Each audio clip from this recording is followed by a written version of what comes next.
If you're tired of arguing with strangers on the internet, try talking with one of them in real life.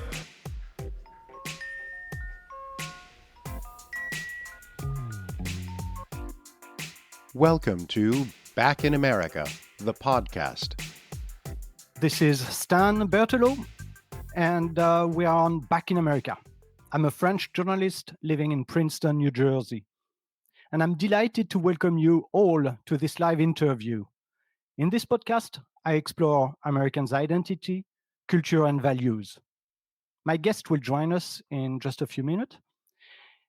He's a social justice warrior, a social media expert, and a Twitter celebrity, an author, a digital designer, and a proud father of 5. And I will add that he is pissed off. He's been upset at the politics of this country since November 8, 2016, and the election of Donald Trump. So upset, in fact, that he decided to change his Twitter handle to Brooklyn Dad Defiant.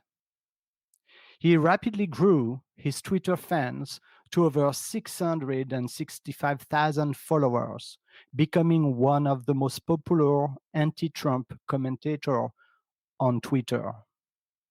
Brooklyn Dad Defiant has been quoted across the globe, from L'Obs in France to Newsweek and CBS in the US. Today, in Back in America, we will try to go beyond the Twitter personal in order to understand who's the man behind the handle.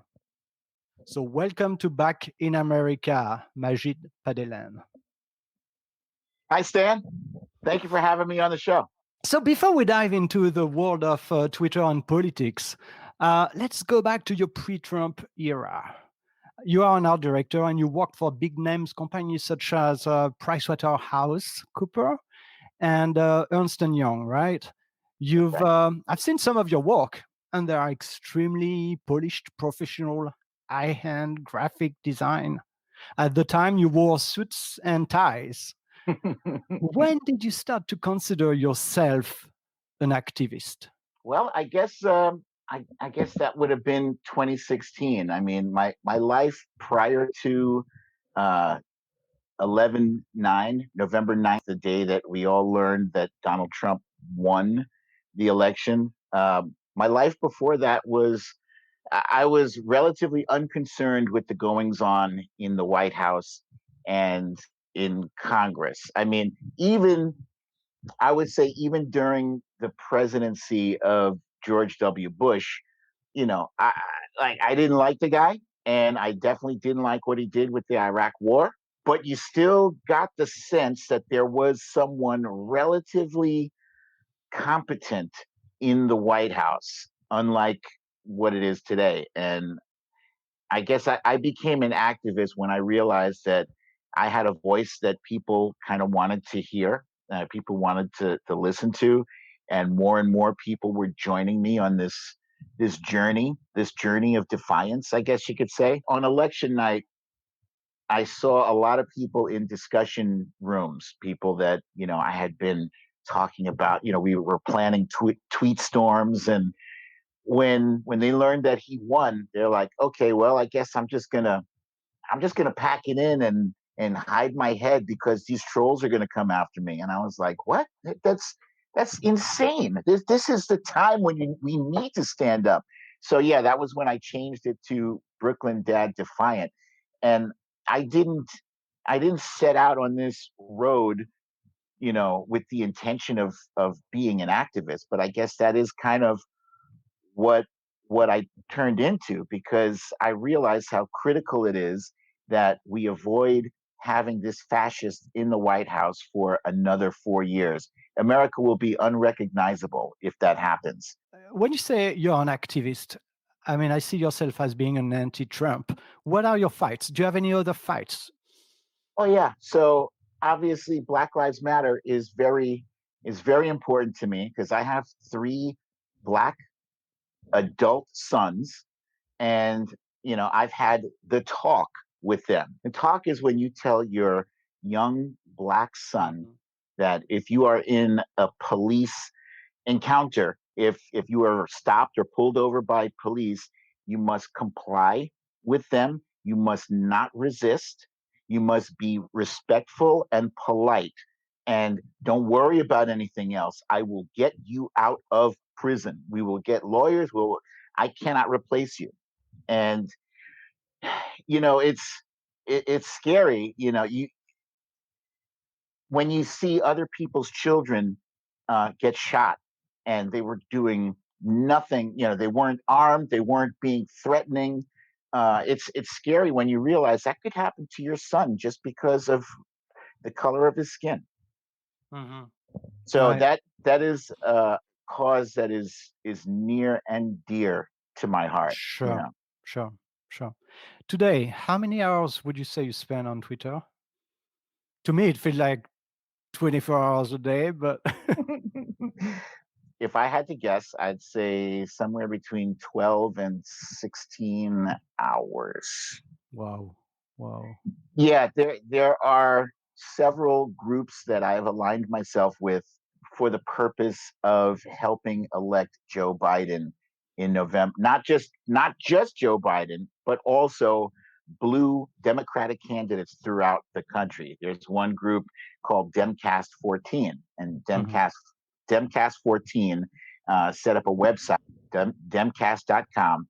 And what it does, it's like a resource center. It helps you find candidates to support financially. You can make a donation there. You can also volunteer your time to like fill out postcards or do a phone bank thing or text bank or appear at events. And it even has a center that has tweets already set up, pre-written tweets that you can just customize yourself and share. And that's really helpful. There's another group called NDLB, No Dem Left Behind, and they focus on getting Democratic candidates elected in rural districts, red rural districts. And these are winnable, but you know, they don't have a lot of bandwidth. They don't have a lot of visibility. So guys like me who have a pretty large following, it's helpful that I can amplify Right. their candidacy and help them to be seen. Mm-hmm. Another group, Really American. Really American is a great group that I do consulting for. I help craft the messaging for these awesome videos that we've been putting out that are it's like a 1-2 punch at Donald Trump. It's similar to like the Midas Touch group or Vote Vets or groups like that are producing content that tell the story. They tell a persuasive story about why Donald Trump is the wrong choice for president and Joe Biden is the right choice. Mm-hmm.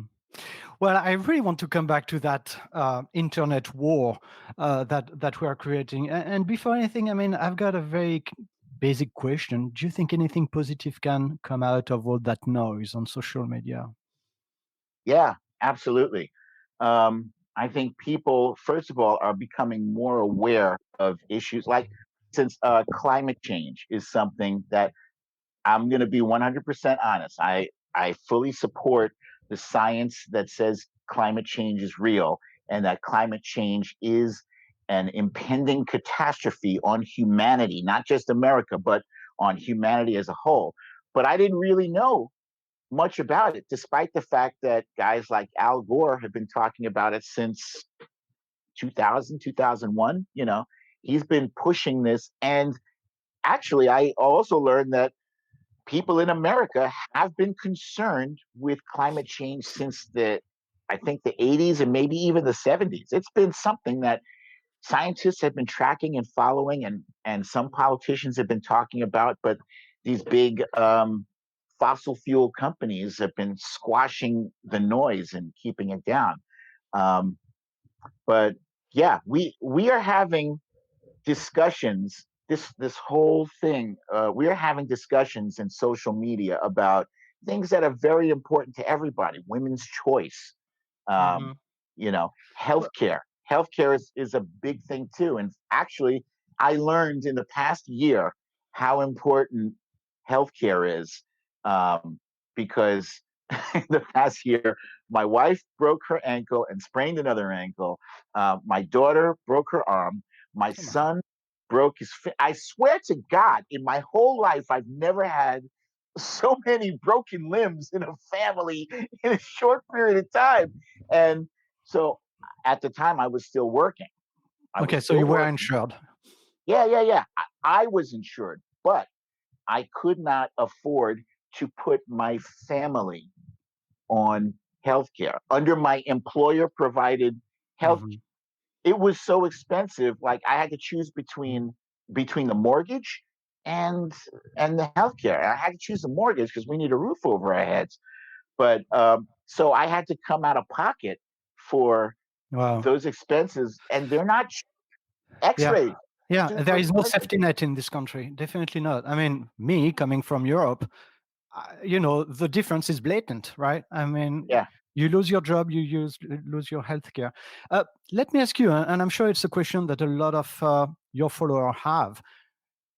You said you spend most of your day on the internet. You are so active with, the political crusade going on at the moment. Where do you make your money? Well, with freelance graphic design, when I can find it, with message consulting. So, like I said before, when I do message consulting, that is an actual skill. It involves writing. It also involves design.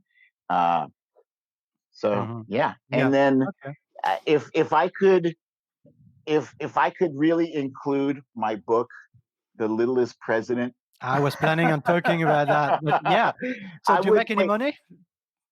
Not enough, really, not enough to support a family. If you are self-publishing a book and you think you're going to get rich, unless you get an appearance on like Jimmy Kimmel or Jimmy Fallon or Trevor Noah's The Daily Show, one of those things where like a bunch of people find out about it all at once, then yeah, we can make some money. But really, it's hard work because I've spent so much time focused on these political issues. It's taken a lot of time away from promoting my So book. so let's It's talk really about fun. that. The littlest president. What did you try to achieve with that? Why did you write it? The idea came a year ago. Donald Trump was in the middle of a controversy. It was the Ukraine phone call. It's a perfect call. It was a perfect call, and he was tweeting mean tweets towards Adam Schiff, who is in the House of Representatives. And he was calling Adam Schiff Liddle, Liddle, Liddle, oh, apostrophe, Liddle, apostrophe Adam Schiff. And I thought it was weird that he kept going back to this, and then it started to get funny. And then one day he blew up because CNN dropped the apostrophe, and then on Twitter he called that apostrophe a hyphen. And I was like, this stuff is too ridiculous to not document. It's too ridiculous, and I just thought the littlest president would be like the perfect title for this book, and I drew it. So I literally made him a little president. Excellent. Yeah.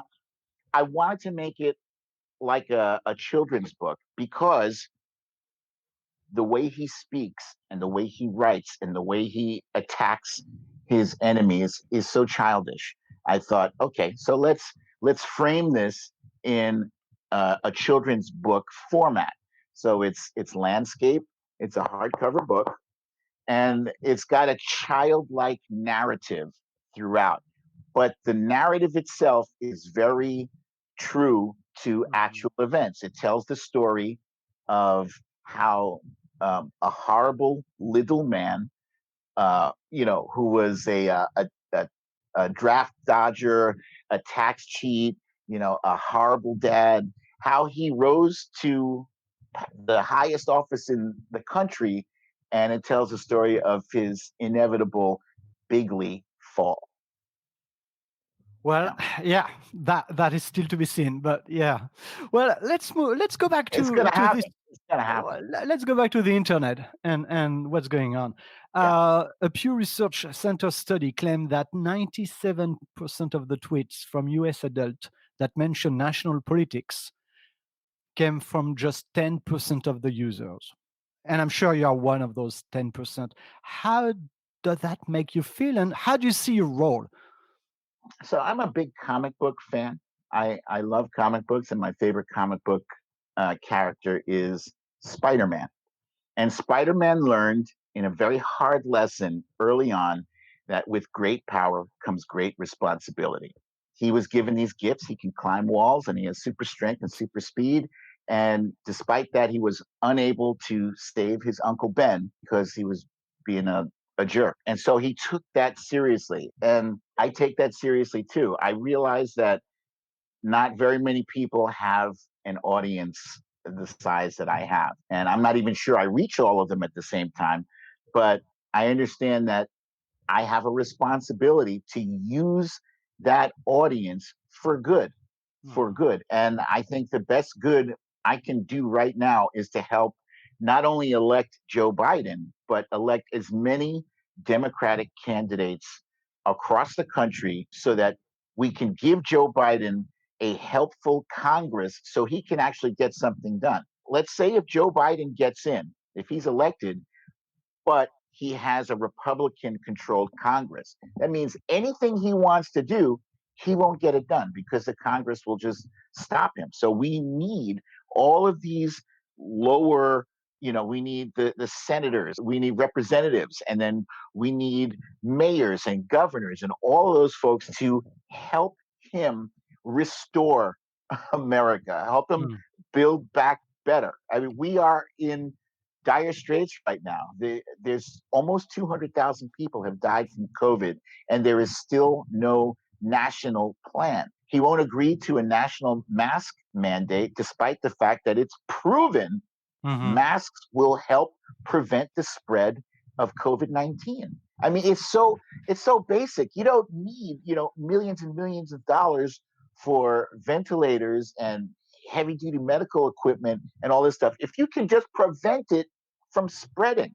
But instead, he's having rallies with thousands of people, none of them socially distanced, none of them wearing masks, and it's just compounding.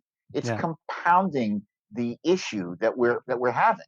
And then these people, they go back to their communities. I saw something yesterday where it says one person can spread it to 400 people.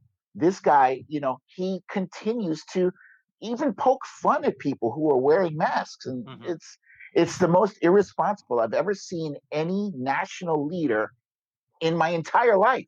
I heard you say anger is the best thing to kick out depression. Oh, absolutely. Absolutely. Anger can sometimes be a very constructive. And by the way, if I said that, that's not wrong. If somebody is sitting in their house and they're depressed, the best way to get them out of their house is, throw a brick through their window and watch them get up and start doing something.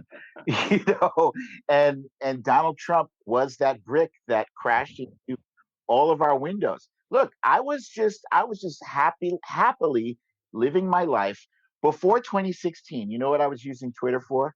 I was tweeting about TV shows. I was, and complaining about the bad ones, tweeting about movies, tweeting about businesses that, like bad customer service experiences. That's what I was tweeting. And I was probably using Twitter once a week, maybe at the most, and I was happy doing that. I just said the other day, I'm starting to really hate politics, right? Because I feel like I am plugged in to this 100% of the time. When I wake up, the first thing I do is I check my phone to see if this idiot has gotten us into a war with anyone yet, or if he's resigned. I'm looking for one of those two things. Well, Let's talk about Trump. And I don't know if you know, but at the beginning of his time at the White House, Trump was tweeting and retweeting about 164 tweets per month, right? That number increased to 986 tweets or retweets per month in the recent month. Hmm. That's a five-fold increase, right?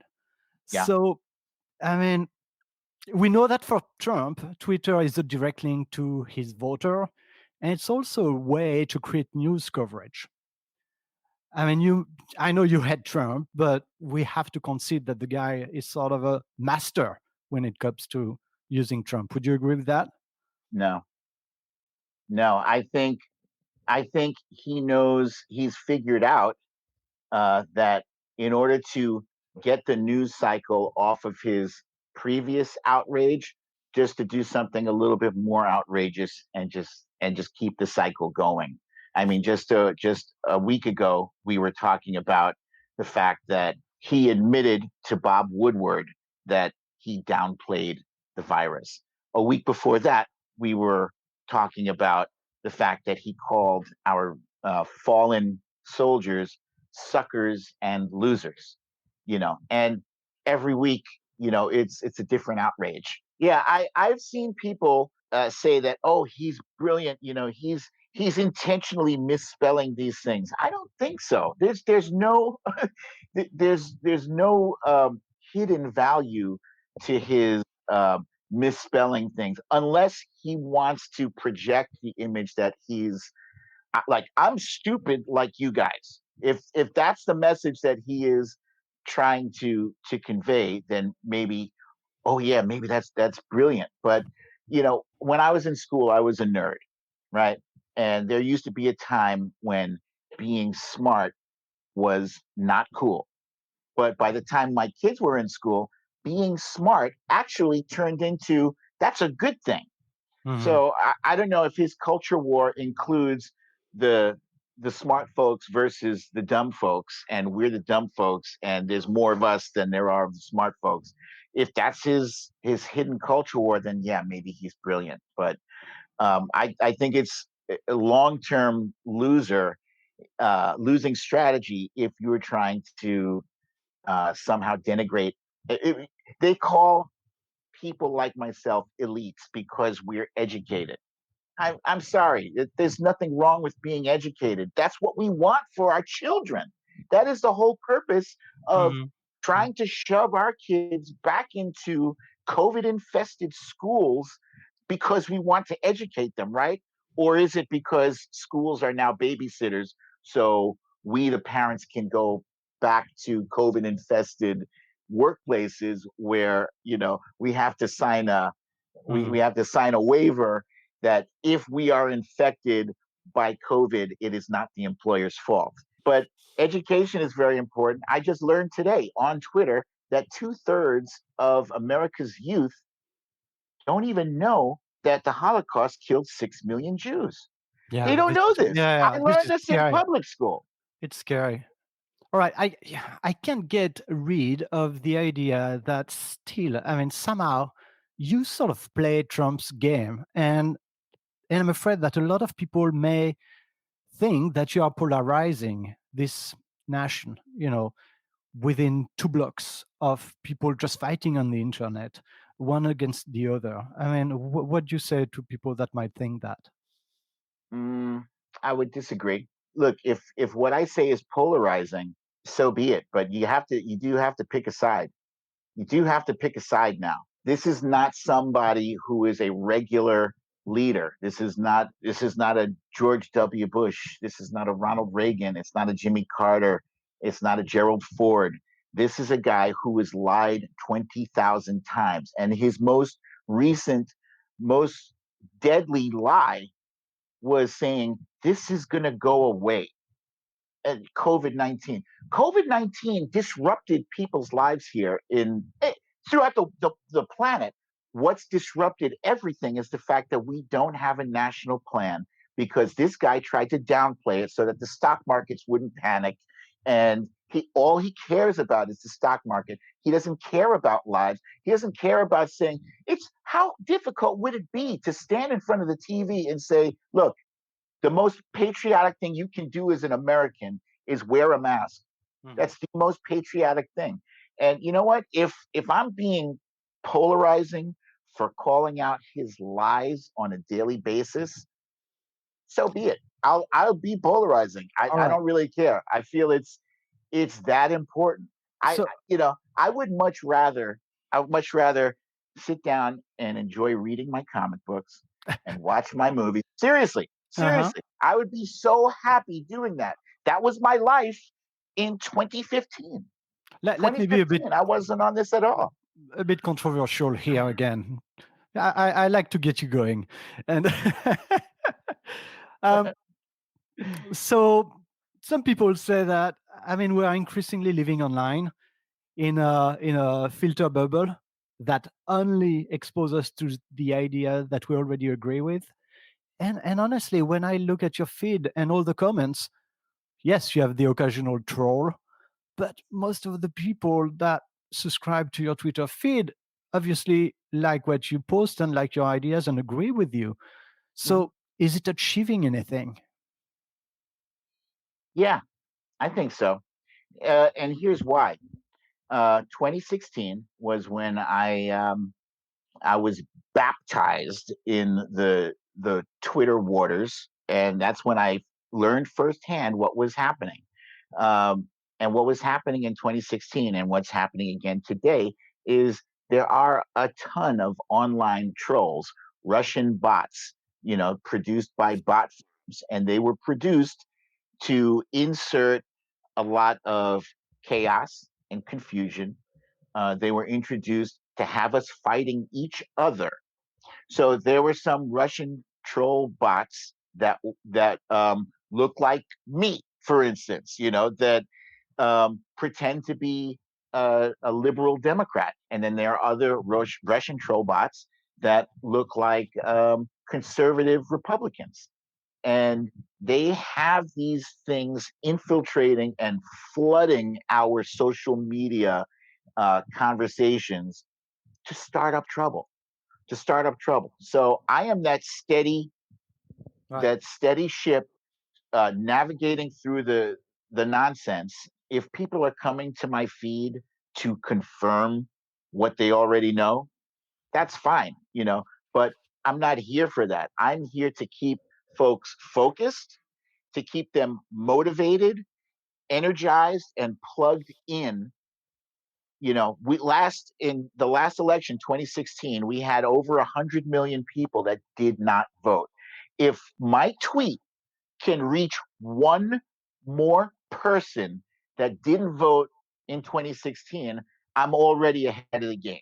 You know, if I post a tweet that goes viral and somebody like posts it on Reddit or Facebook or whatever, and somebody's like, yeah, that guy makes some sense. He's making some good sense. Then mission accomplished. You know, Have you seen that happen already?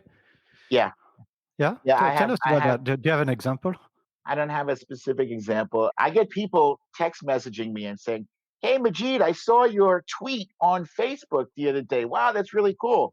Just this morning, somebody messaged me on Facebook Messenger, says, "Hey, I see you're making an impact." Hmm. And this is a guy.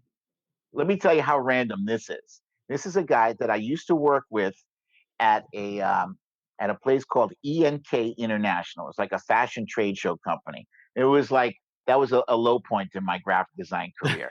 And this guy, Kevin, this is a guy I hadn't spoken to in probably 10 years. Right. And just out of the blue, he's like, "Hey, I see you're making an impact." So I think it's great. You know, I'm not only using my Twitter for angry rants. In fact, my rants have decreased as my Twitter page, my Twitter feed is full of more candidate endorsements, messages for volunteer to be a pollster, you know, to work the Hmm. polls, volunteer to do this, donate money for that, you know. Well, I Yeah, must say, it takes some guts to do what you do. Have you been threatened in online or real life? yeah. Not so much in real life, mostly online. And when it looks like a serious threat, I report them to Twitter. for whatever good that does. I've been threatened sometimes, and Twitter does absolutely nothing, and that's bizarre. Yeah, I've had some people email me nasty things. In fact, on my previous job, I was actually, yeah, so that would be a real life example. On my last job that I lost on March 21st, there were trolls who were emailing the company and saying, your employee, Majid Padellan, is tweeting things that are negative about the president, and we don't like it. And if you don't fire him, we're never going to do business with you. And it's weird because I never posted anything about my previous employer on my Twitter. In fact, to this day, I'll talk about my previous employer and previous employer. I don't say his name. I don't say the name of the company. They would call up, they would call up the office phone screaming, Brooklyn Dad. Ah! So yeah, I've And had some trolls in real life. how did your employer react? So he himself was a Trump supporter. Yeah, and I used to walk into his office, and he would have Breitbart.com on his computer screen. In January of this year, January, he brought me into the office and he says, "You cannot tweet between the hours of 12 midnight and 7 p.m." So, mind you, I only worked there from 9:30 to 6:30. And I said, "How are you going to tell me I can't tweet I'm not even working for Yeah. you during those are my own personal hours. That it is what it is," he told me. And he says, "And another thing, no more posting about racial issues." I said, "You do realize I'm your only black employee, right? Oh my You God. realize that that is an integral part of my life." Well, Yeah. we can't have it. It's inflammatory. Okay. And he said, "No more dropping F bombs." No, and I never represented myself as his employee on my Twitter. Hmm. Did he fire you? Ultimately, yeah, but not as a result of Okay. I adhered to his demands, right? He didn't put it in writing. I learned afterwards if he had put it in writing, I would have had, some kind of legal recourse against him, but he didn't put it in writing. Mm. And I think he did that intentionally. The day that I launched my book, The Littlest President, I got a phone call from him maybe 15 minutes after I finished my live broadcast. And he said, "We're closing up the shop. Go file for unemployment." And that was Wow. that. Well, I've got a question here from Rebecca Gillespie. What will your platform morph into come November 3rd if the landscape changes? What are the plans? Are you involved in other activism? Well, that's an excellent question. March 23rd, 2 days after I lost my job, I started broadcasting a show from Twitter or from Periscope, and it's called Storytime with BDD.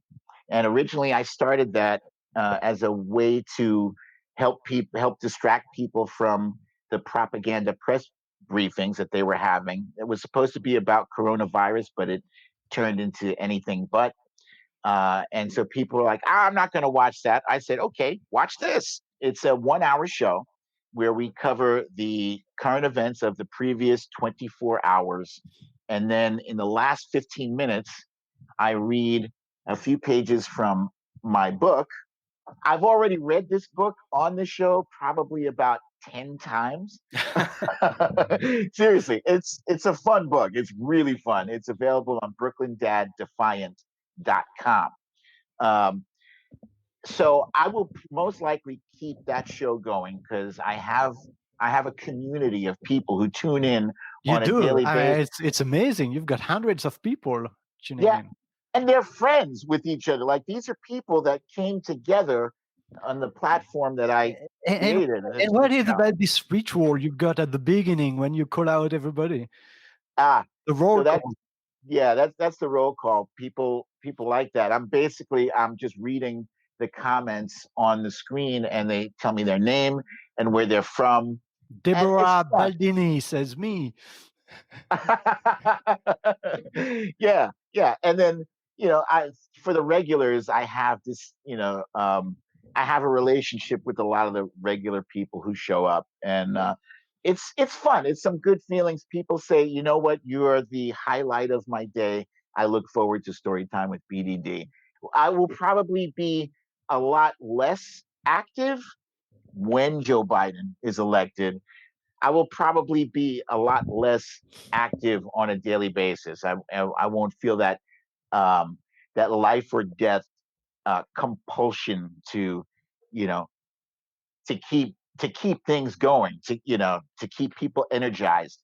But I will still feel the need, like if, for instance, if Mitch McConnell, God forbid, if Mitch McConnell is not defeated, then I will still have a purpose on Twitter because he is the worst. Mitch McConnell is the senator, the U.S. senator from the state of Kentucky, and he is sitting on 500 bills that have been passed by the House, and he refuses to even bring them to a vote. And why is he even getting a salary, a paycheck, if he won't bring these issues, these critical issues, to vote? One is election security. How do you have Donald Trump saying that there are going to be foreign powers? He said there are going to be foreign countries interfering in our election, and you won't bring up election security. That is insane. Mhm. It's insane. Of course, he's just saying things. Donald Trump is just. Here's the thing that pisses me off the most about Donald Trump. Okay, nobody likes to be lied to, right? And Uh-huh. when someone is lying to you, when someone's a bad liar and they're lying to you, and you know it, it's insulting. It's insulting to your intelligence, right? If you knew somebody in your personal life and you knew for a fact they lied to you 3 times, just 3 times, would you want to continue a relationship with them?